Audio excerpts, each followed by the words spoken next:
thing is swirling around. And here we go. Well, good evening, everyone, and welcome to the August edition of the Ghost Show podcast. I am the ringmaster, the guy who gets to bring together much more talented and interesting people and sit here and nod and smile a lot, which is pretty good work if you can get it. And when I'm not doing that, I am Professor Christopher McLaughlin, and I am the creative pit boss of Ghost Show Press, where great and talented people get to be great and talented people. And speaking of great and talented people, I have corralled a bunch of these people. I mean, seriously, look at this lineup. It's like you'd think I'd have blackmail or something, but no, it's just because these are awesome people, and I am blessed to have them as my friends and my co-writers and my co-workers. So I'm going to go across my Hollywood Squares layout here, and I'm going to give everybody a chance to say hello and tell us a little bit about themselves here. Now, there you go. So we'll start with Aaron Tarbuck, who is on the right of his two-person thing there. And Aaron, welcome. Tell us a little bit about yourself. Hey, folks. I'm a managing editor at Art Houserian Games right now, and doing a lot of development in the game industry with role-play books, but also a huge fan of horror, both in media, in gaming, film, etc. And favorites of mine have always been the undead and shapeshifters. So this is going to be a fun night. And speaking of shapeshifters, you're there with Jay Kovach. And please, Jay, introduce yourself. Hello, I am Winter J, and I am art director for Art Houserian Games as well as Chaosium. And I am a huge fan of horror. I've gotten the pleasure to work with the professor and Aaron and everybody in this room, I think, who has written articles for the Transgessive horror book that we worked on. And I'm just really excited to talk about vampires. Awesome. And also joining us tonight is my longtime freelancing colleague John Polozak, and he's off video tonight. And what do you say we just say right now? He's in his coffin. All right. So John is in his coffin at the moment right now. And John, you want to introduce yourself and tell us a little bit about yourself? As first of all, let me thank the professor for being so gracious as to invite me. In point of fact, I was when he invited me to be part of the Transgressive horror Kickstarter project. I was flattered, also a little surprised. I'm really not a huge horror aficionado. I've certainly seen and read my share of horror. I'm very glad he was pleased with what I was able to turn in.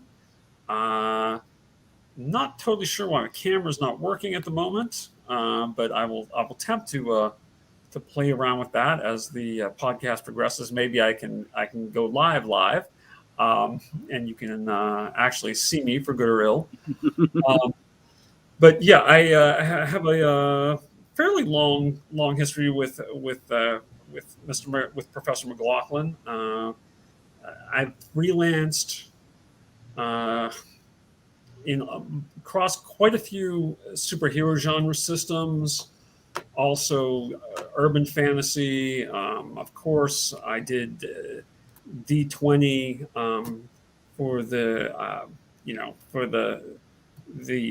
elephant in the room, Wizards of the Coast.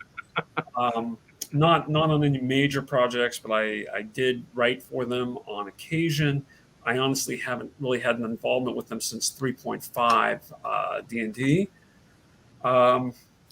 Other than that, my writing has been largely confined to newsletters and business articles and some other material for websites. So the non-genre material isn't nearly as much fun to do. And again, I want to thank him for inviting me to be on. Oh, well, it's our honor and pleasure, sir. Thank you. And then moving on to the next Hollywood Squarespace is Lisa Morton. Hello, Lisa. Tell us about yourself.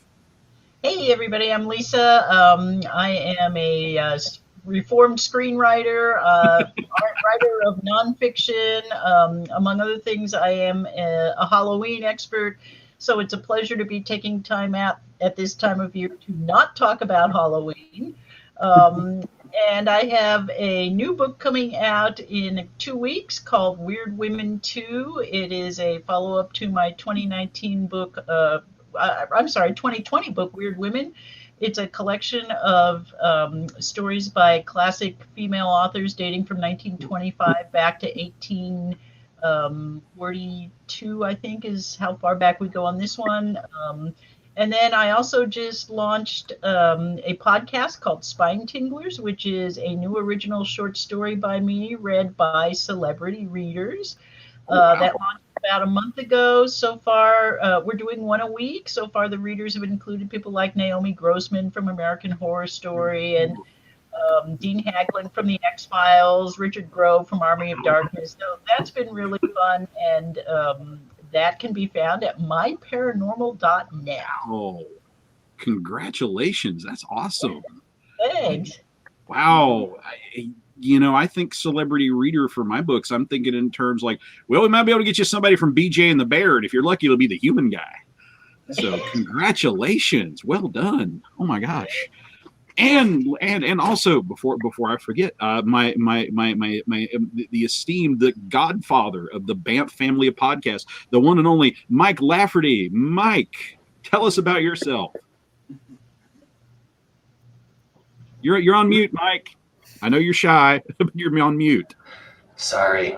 Very technically astute. I'm horribly sunburned because I was at a Cub Scout thing all day, and everyone here knows more about horror than I do, so I'm just going to hang out in the background and occasionally try to be funny and let everybody who knows more about the subject talk. Chris, did you want to show the Ghost Show musical intro video? I've had my finger on the trigger, my friend. Beautiful. I love that. This is your masterpiece of all the great ones you've done, sir. This is it. All right. All right. So here we go. We'll do the Ghost Show. We'll go to the Ghost Show theme. We'll be ready to roll.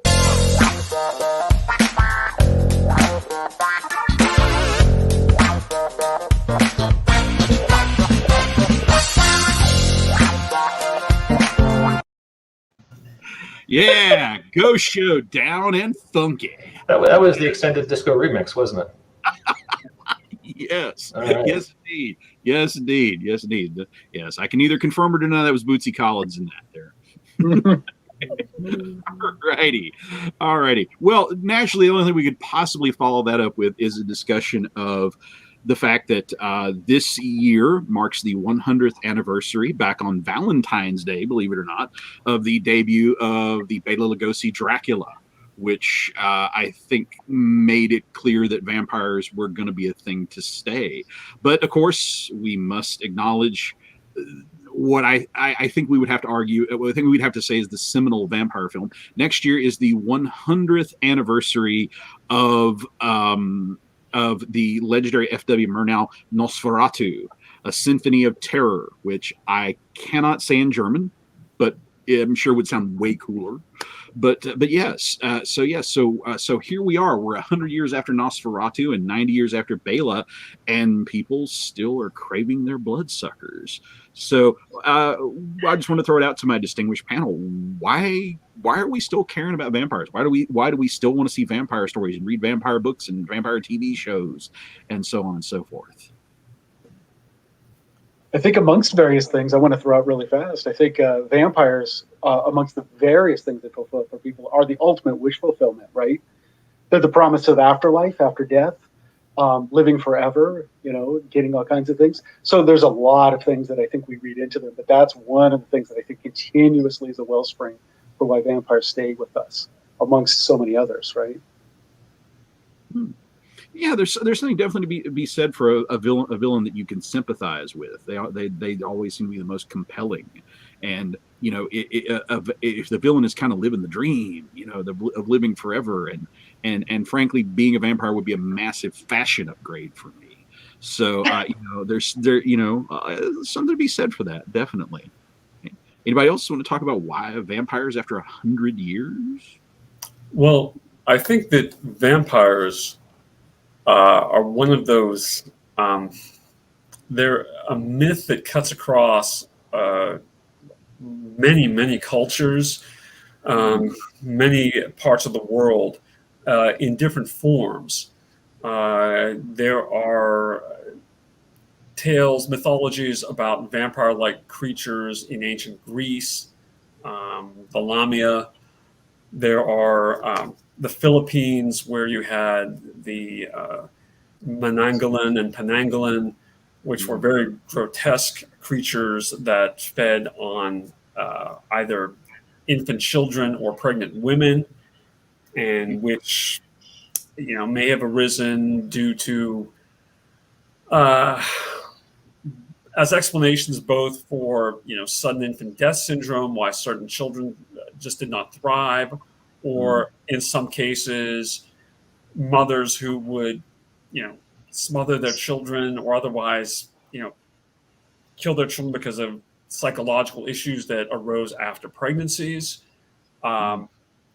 In some way, you have the German Nosferatu, which was probably an embodiment of fears of plague and of the disfigurements that could come with plague. Certainly, the legends became more prevalent following the Black Death in Europe. You have certainly then the Gothic romance vampires, which are probably what led to a very popular series of films and books in the early part of the 21st century. The Twilight books, the Spartan vampires. Yes. I thought you meant Fast and Furious. Thank you for clarifying.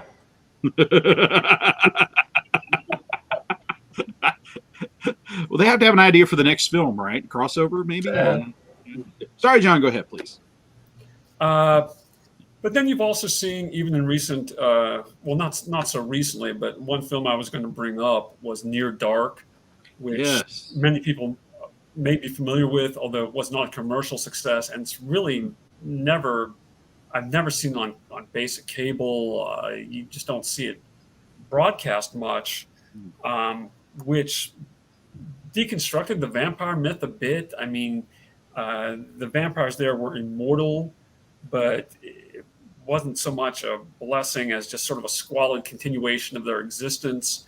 They, lived, I guess hand to mouth or fangs to throat, night by night. It was very much a very grimy working class portrayal of the vampire myth. You even had that in the remake of Fright Night, which was not a good film, but which again was a deconstruction where they stripped away any of the glamour or allure of the vampire in more traditional films. Mm-hmm. So the vampire in the Fright Night remake was basically just this thuggish serial killer who happened to be an undead bloodsucker. All righty. Anybody else want to talk about why vampires remain so resonant after so long? I think there is a particular reason they're resonant in our culture, in Western culture, because the Western culture vampire is very different from what came before it. Bram Stoker turned it into a romantic hero. And if you look at vampire legends around the world, which we are defining loosely as a vampire is anything that sucks life essence, you get, as John was mentioning, you get some things that are pretty gruesome in other parts of the world and not even remotely sexy. Things like the Gunsi in the Cantonese and Chinese beliefs, the hopping vampire, which is just an ugly, scary, nasty thing. And even in Western tradition, before Stoker, the vampire in traditional folklore was a dirty thing that was in the ground, that came up out of the ground and smelled and often ate children, and they had to cut off its head and so forth. And so Stoker turned that around and turned it into this tremendously erotic, sexy, powerful thing that is what we now think of as the vampire. And that is certainly a very enticing stereotype now that is something that, yes, lends itself to both villainy and heroism. Yes, indeed. And it's funny how there's like a romantic angle in Nosferatu with that legendary Max breakup they put on Max Schreck. There's still a romance there. but it does, it doesn't quite gel until you have somebody with a genuine magnetism like Bela Lugosi or Christopher Lee in the role. And I think that sort of cemented it in at least as far as Western culture goes. But it did hit the Beauty and the Beast trope, the same thing we even see in the original Kong. That is also, excellent point there. All righty. Another thing that I've thought about why vampires have kind of hung around is I in my day job I teach political science, which I usually just tell people I'm a dark wizard. It's kind of the same thing, really. I gaze into the abyss. It's believable with your hair and your beard. Thank you. And vampires is. There's so much bad academic horror literature about people trying to impose politics into horror movies. People that try to get like larger sociopolitical lessons from like Blood Feast. Here's a sociopolitical lesson of Blood Feast. You can spend $20,000 and make a fortune at the drive-in. But the vampire is such a flexible metaphor, and this made an example of that. I'm not saying this explains every vampire thing ever done, but it's flexible enough to where it can include politics, and you don't seem like you're just bucking for tenure.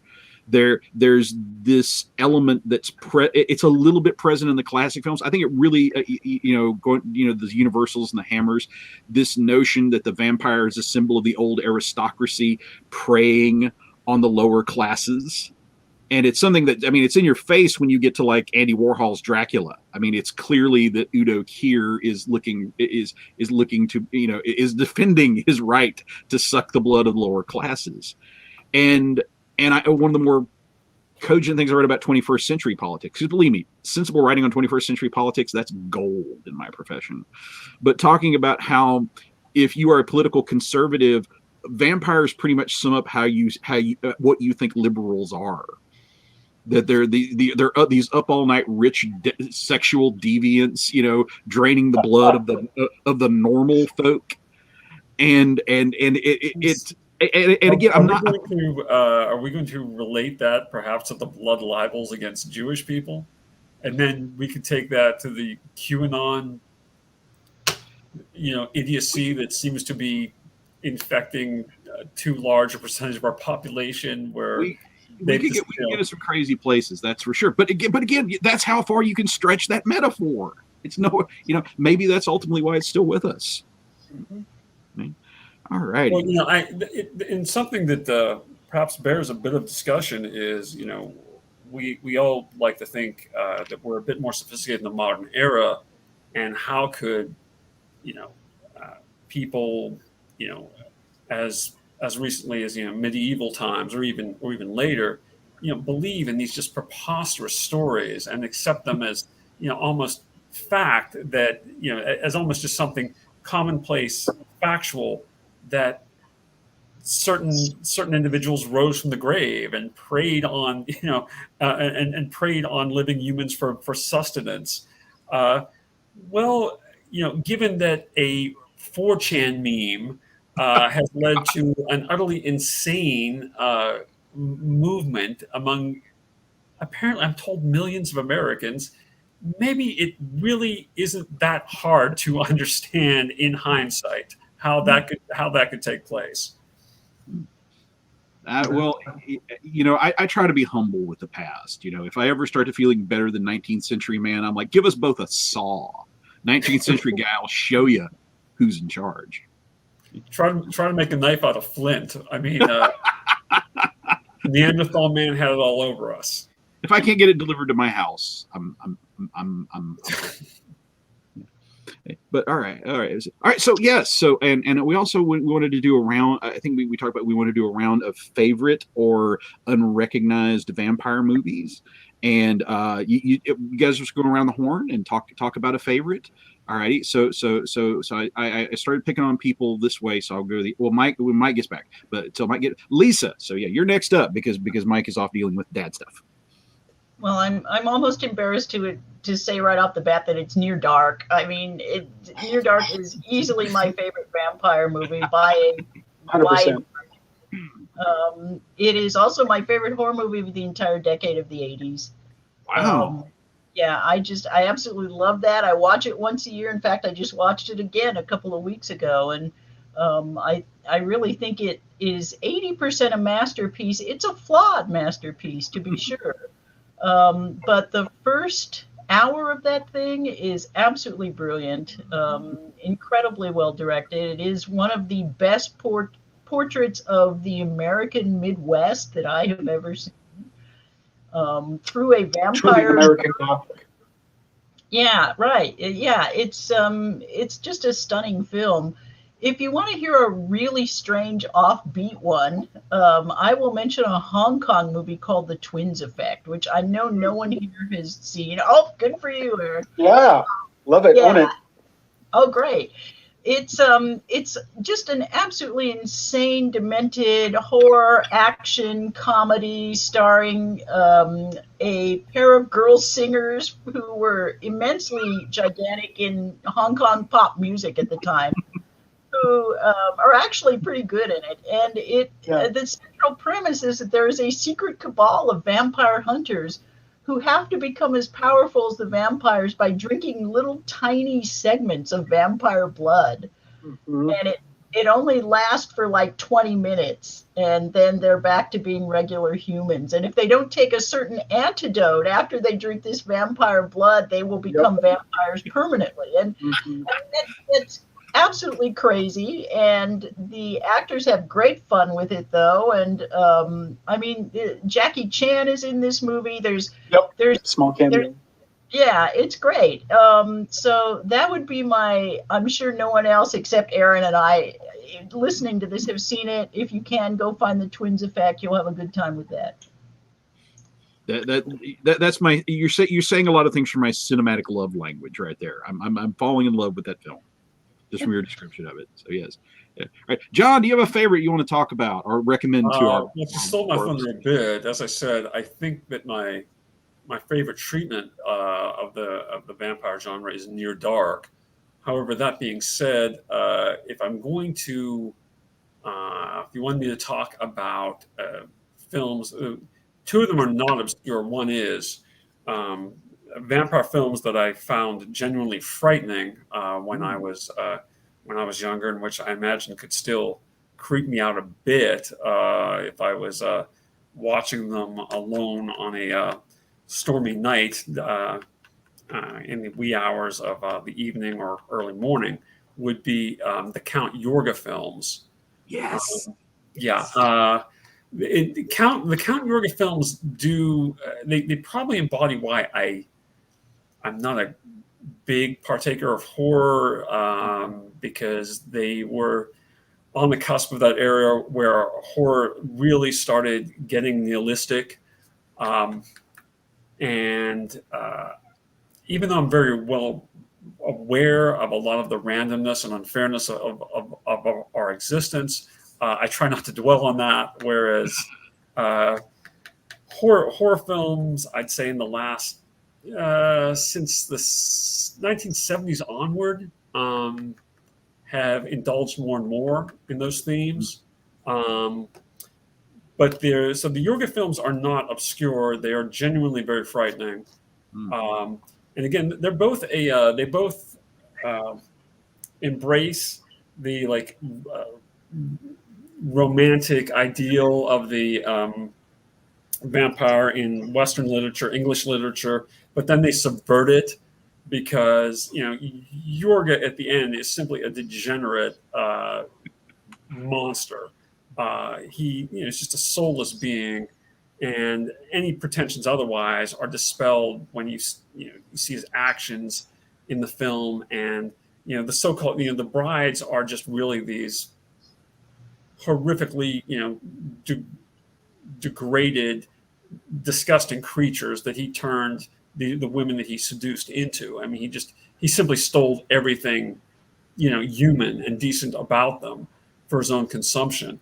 The third entry, which also starred Robert Quarry, and which is considered by many to be a very loose sequel, is The Death Master, where it's a vampire as a hippie cult commune leader, and so a fan theory is that Yorga wasn't destroyed at the end of the second film either.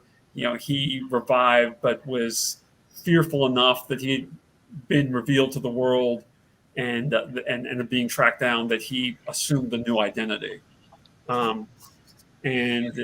Again, depressing ending to the film. So just as depressing and nihilistic as the Yorga films. If you want another favorite of mine, it would probably be Captain Kronos Vampire Hunter. Just how can you not love a film with a title like that? And it was just a wonderful late era Hammer film that broke with tradition a bit. It really is something of a you have a Victorian era.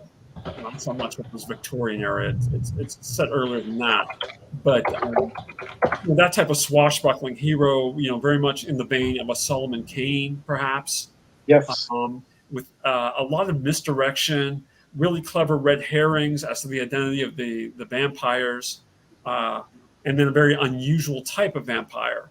Very folkloric in the end. So really, really well done. Not a classic, but just very enjoyable film.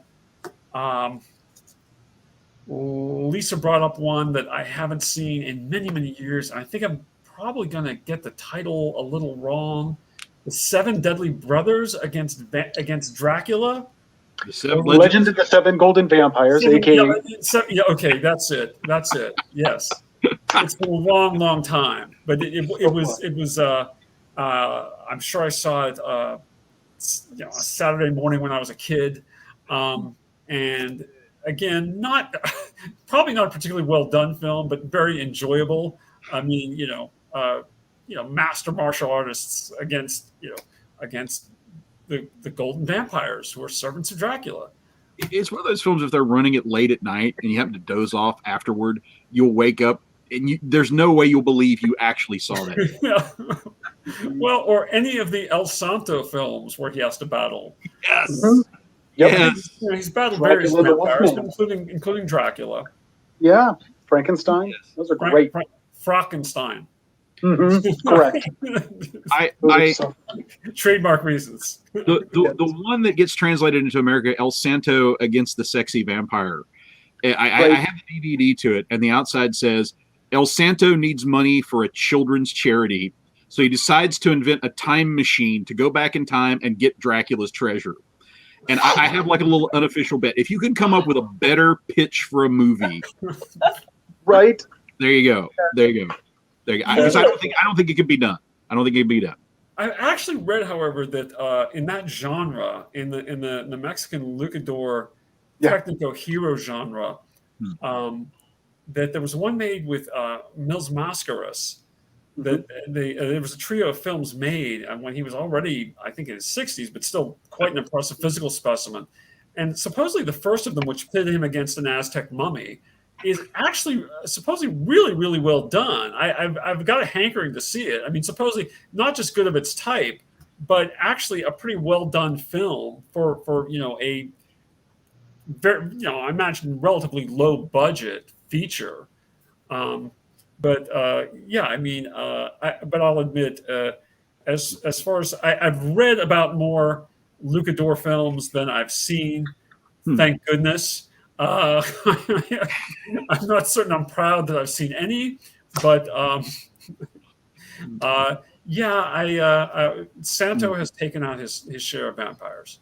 Mm-hmm. All right. Well, before we get to Aaron, I real briefly have to represent for one of my all-time favorite vampires in the Count Yorgos sequel, because unless you're going the Nosferatu route, you're obligated to do this scene to show why your vampire is charming and why people would be seduced by him.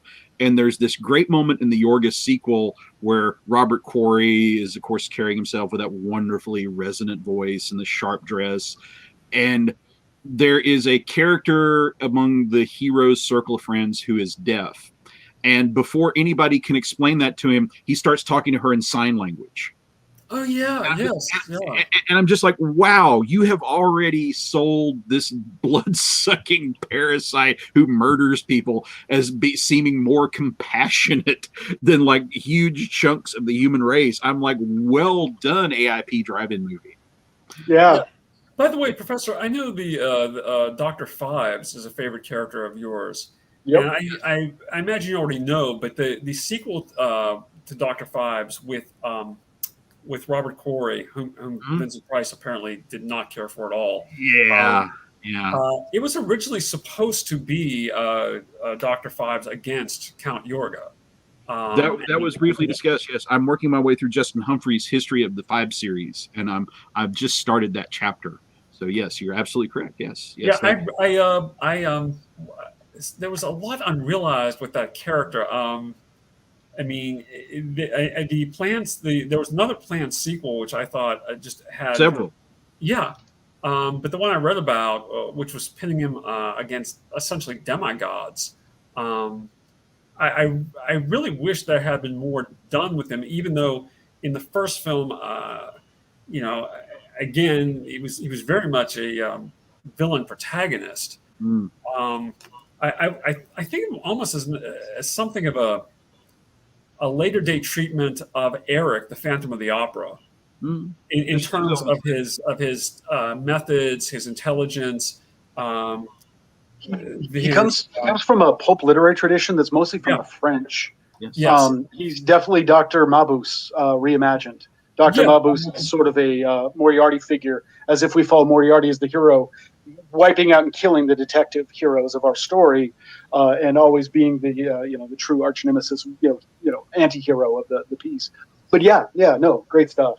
The French and German have are much more comfortable with presenting, although both the Phantom of the Opera and Fives at least had, I don't know if I could sympathize with them, but they had at least some motivations for their actions that didn't turn whole on them simply wholly being inhuman monsters. But I mean, like in the French genre, you had Fantomas, who I'm not certain I'm pronouncing that correctly. No, that's good. An absolute fiend. There was also a French treatment of Dr. Satanos, etc. of the Frankenstein monster, who again was presented as just being this utterly inhuman creature with a mentality that did not correspond to the human thought processes or perspective on good and evil any more than his biological processes did. And even those who tried to befriend him were just as likely to end up, killed by him. For whatever reason, those cultures, I don't know, they embrace their monsters and madmen a little more readily. Certainly. Well, Aaron and Jay, do you want to talk about your favorite vampire films? Cool. Well, let me roll through some stuff really fast because I don't want to take up too much time. But I'll definitely say we always start with Nosferatu as we should.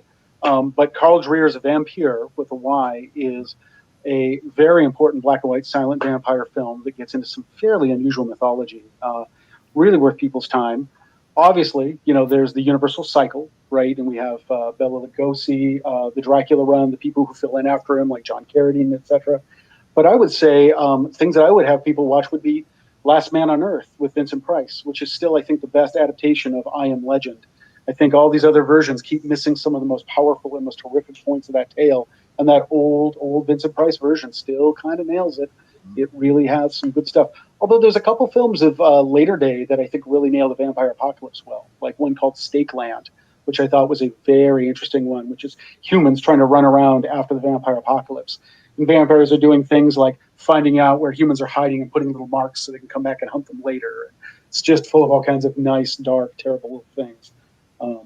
And honestly, this is a TV series, but I would say I feel like, again, though all these other I Am Legends don't nail it, Salem's Lot, the Tobe Hooper adaptation of Stephen King, frickin' nailed a great vampire apocalypse. And it was scary. It was really, I think that really got me as a kid.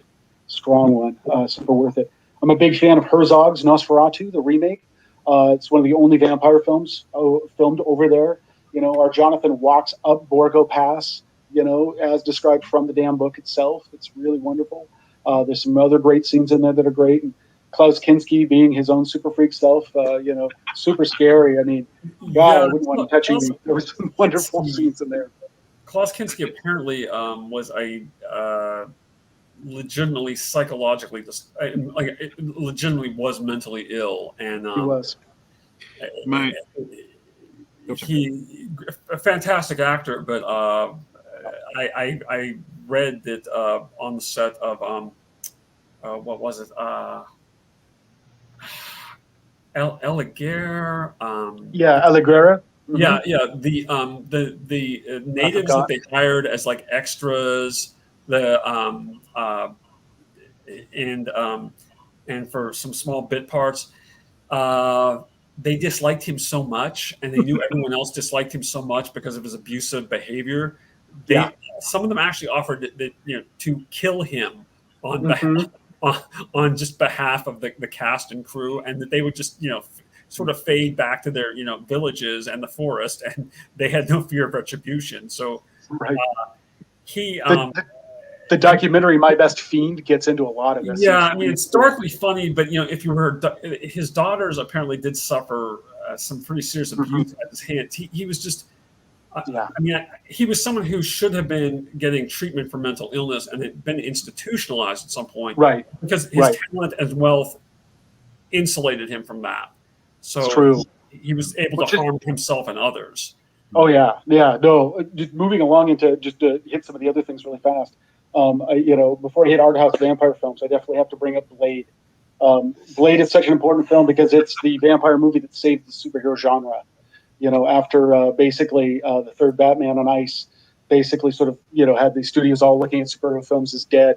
Blade definitely told them there's still golden in their hills, and that really was a fun film. It's got its weirdness and weakness, but once we hit art house films, I love stuff like Nausea. You mean like the Fantastic Four film that Roger Corman didn't save the superhero genre, or?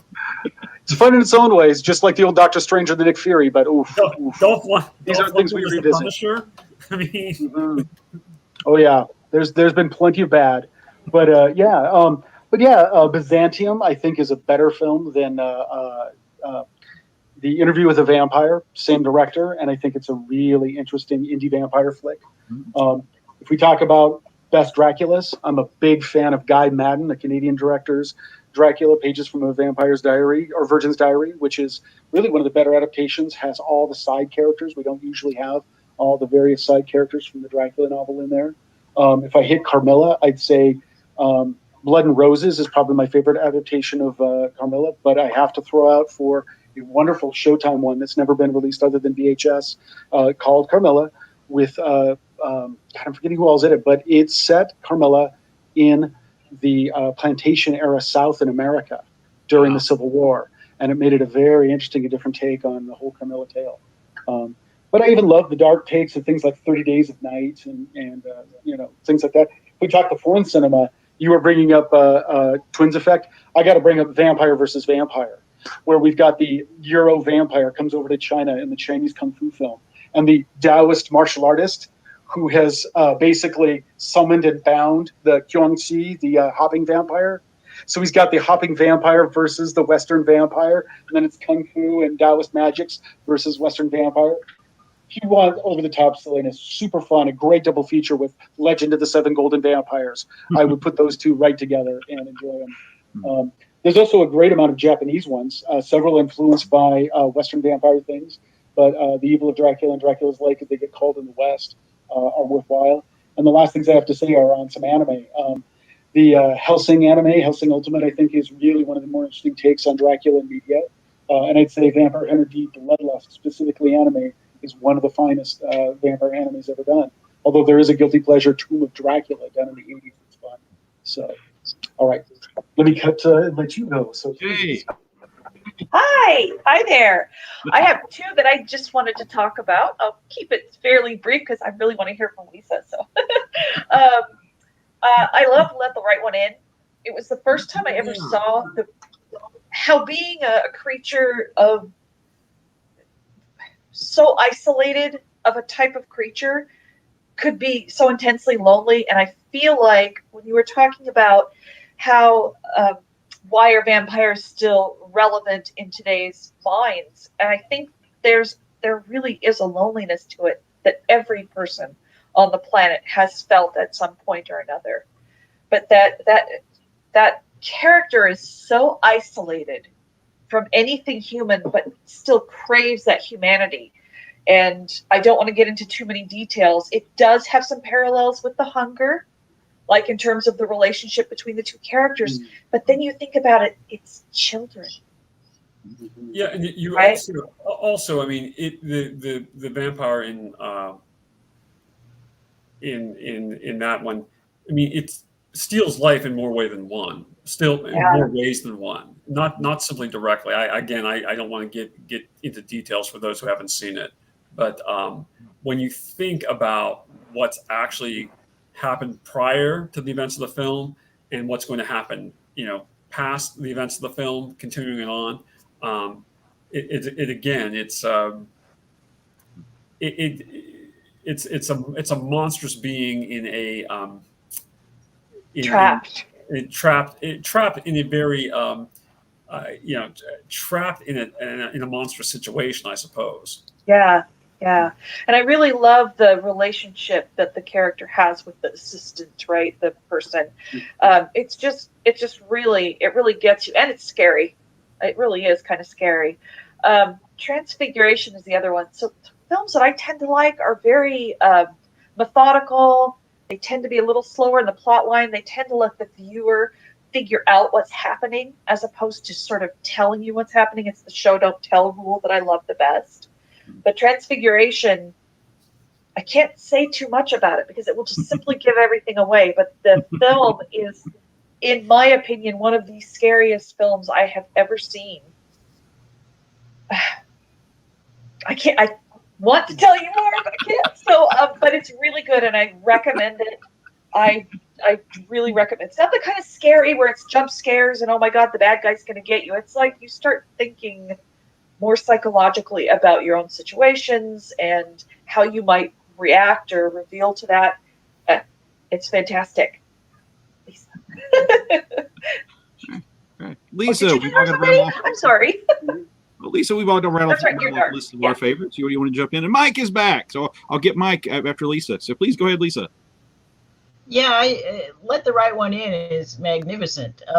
That would certainly be in my top 5, I think, vampire films. And it was really unfortunate that the American remake didn't live up to that. It just couldn't pull it off, despite some really good, some good casting and some good tries and so forth. Just didn't cut it for me.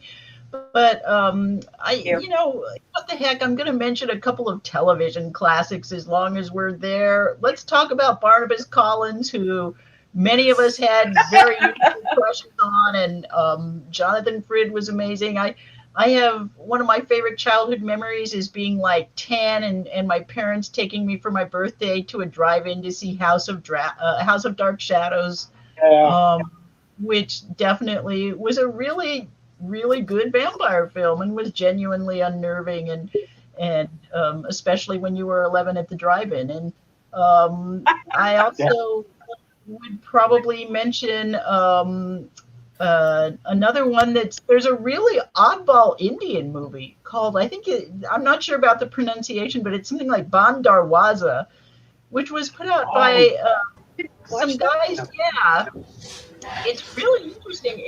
There were some guys who were like the Roger Cormans of India in the 80s and 90s, named the Ramsey brothers. And they specialized in making deep horror movies at a time when no one else was making them in Bollywood. And so, as with all Bollywood movies, this movie is about 14 and a half hours long and has singing and dancing. And yet, you can recognize the skeleton of Dracula in this thing. It is so weird. So, if you ever want to take a vacation away from sanity and time, go rent Ban Darwaza. I'm sure it's findable somewhere. It's well worth the viewing. It is just really great. Lisa, I'm sorry that we don't live closer together, but if I think we did, it's like I get in trouble at work because like every time you bring a movie, it's like I want to go over to your house with like popcorn and like please share this with me. And speaking of sharing, yes, I wish I could. and speaking of sharing, I have to introduce our surprise run-in guest. Yes, Yay. another of my fantastic family of ghost show writers, Mr. Bill Bodden. Bill! Hey, sorry I'm late, everybody. No worries. It's quite all right. We thrive on surprises here. So yes. Well, Mike, would you like to go ahead, or you want to go Bill a turn, or? Bill is actually someone much more versed in the horror genre than I am. I'm just going to make some joke about that George Hamilton movie from the late '70s. So let's let Bill go first. Yes. Love it. We were talking about favorite vampire movies, and vampire movies our audience probably hasn't seen but should. So. Okay. Well, I'm not as versed in the obscure stuff as a lot of people here, I think, but Only Lovers Left Alive is one of my favorites right now. It's pretty awesome, and there's a sort of a dreamlike quality to the mood of the film. I really enjoyed it. It's Tom Hiddleston and Tilda Swinton, and spoiler alert, they're vampires. So,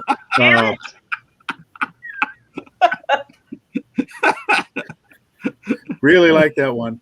Another one it's debatable whether it's actually a vampire film is He Never Died.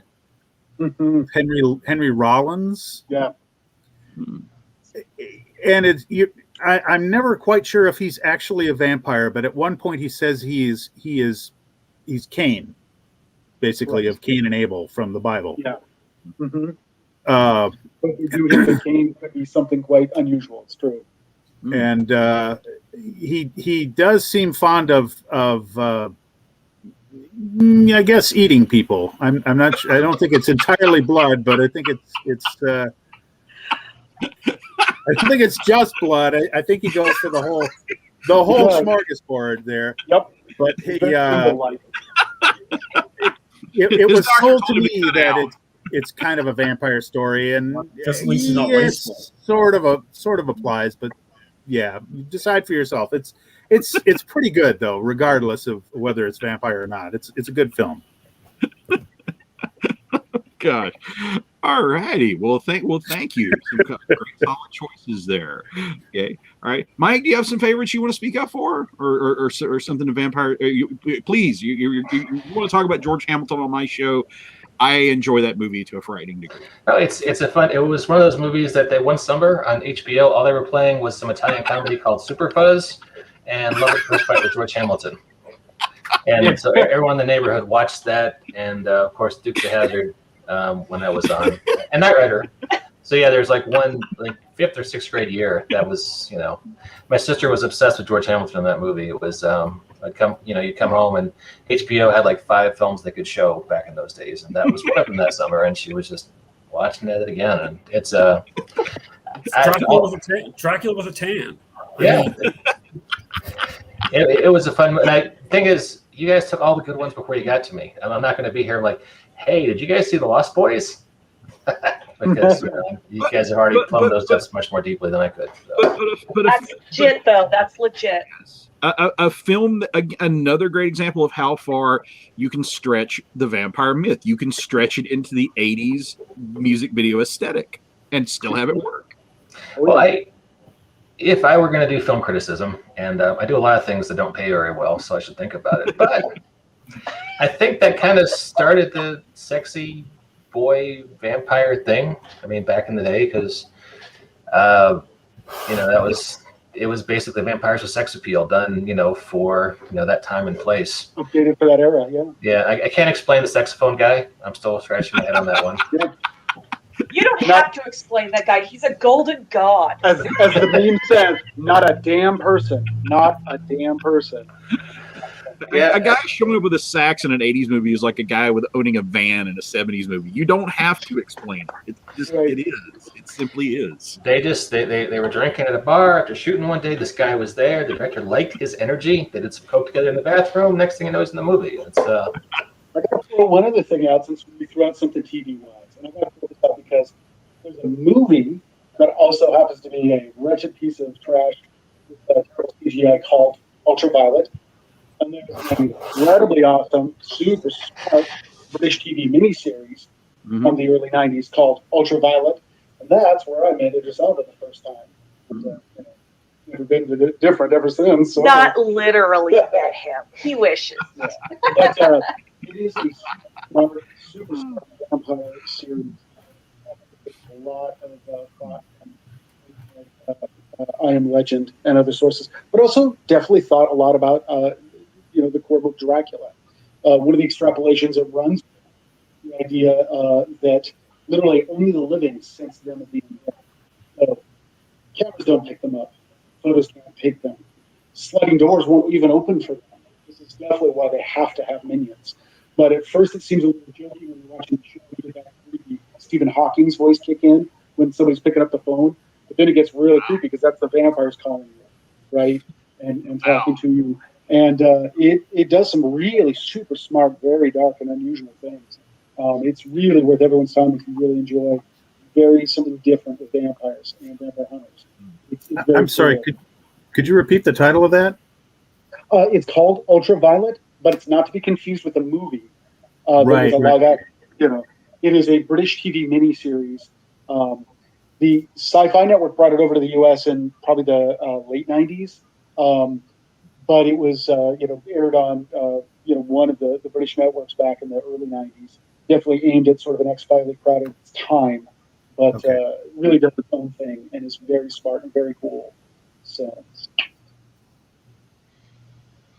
All righty. Well, we are down to our last 9 minutes here. Does anybody have a film or TV or book or anything that you want to speak up for while we're yes, Bill. I got 3 more vampire films I wanted to mention that I like really really a lot. Eat Locals. Awesome. I haven't seen this. Yes. What I haven't seen. It's set in the UK. It's just go watch it. Shadow of the Vampire.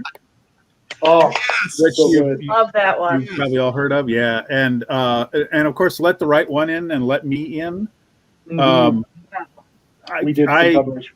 I think they did, despite the fact that they had to Americanize it, I think they did a reasonable job of porting it over without changing very much. So either one is good. If you're not deathly afraid of subtitles, I would watch the original one, Let the Right One In. No, then it'll really be a horror movie because you can be scared of the subtitles as well as the subject matter. It's the funny thing about Shadow of the Vampire. I got my start podcasting on a strictly movie podcast with my dear friends Ethan Parker and Jared Hoover, who I would love to have on here sometime if you guys are watching tonight. But I was once asked, like, what would be the perfect double feature to explain what writing is like somebody who's never written before. Now, off the top of my head, I came up with Barton Fink and Shadow of the Vampire. And I said that without realizing, like, if you watch those 2 films back to back, there's no way in hell you want to be a writer. It's like you don't want to do it anymore after watching those films. Like, what does that say? But yes. All right. But yes, other people got. Can I talk about Please. I just want to throw this out there. What we do in the shadows has been so much fun. If you're into this vampire horror genre and you go and you watch that, it's such silly fun. It is the best. And if you're having a bad day and you've been reading too much COVID coverage, go watch a couple episodes of that. You'll cheer up. No, I totally agree. They're doing season 3 and 4, so good news. Yes, coming soon. Yeah, coming soon. That's got something really great. Like something doesn't make sense to me. Just talking to the writer's like, how would this vampire pick out fresh food? Aaron, we're losing you, buddy. Oh, sorry. The vampire asks us, how would the vampire know how to pick out fresh food for this man? And set his table. And just these great little details. And I'm like, Oh, that's right. Yeah, he wouldn't know what fresh food is or what's robbery. He hasn't touched the stuff in hundreds of years. Great stuff. Love that film. All righty, Lisa, got any more you want to give him for? You're expanding my movie list, so please, if you got another one. I'll just mention something that we touched on very briefly, which was the Mexican vampire stuff. I actually have an article coming out in the next issue of Rue Morgue magazine that talks about the Mexican Gothic horror cycle of 57 to 63. And they started that cycle with El Vampiro, which was their take on Dracula. It came out shortly, about a year before Horror of Dracula, and it is the first vampire to have long fangs. There's a really interesting thing that's going on in El Vampiro, and then later on in, this sounds crazy, but Santos versus the Vampire Women is a really interesting film from a feminist viewpoint. And so is El Vampiro. And my article is all about that whole cycle and how it dealt with the female characters and the prevalence of feminism and strong women in it. So, yeah, I mean, in El Vampiro, for example, there is the vampire count who's come to the hacienda in the middle of nowhere.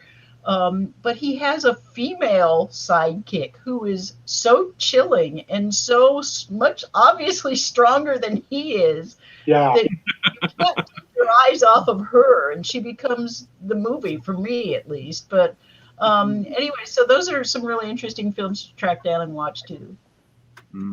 I have to admit, my first exposure to Samson Vampire Woman was from Mystery Science Theater 3000, and I've always adored the riff. It's like the third scene where the city officials are talking about the vampire problem, and Santo is just standing around the background, and they get off the riff. So does anybody need any wrestling done? Yeah. So yes.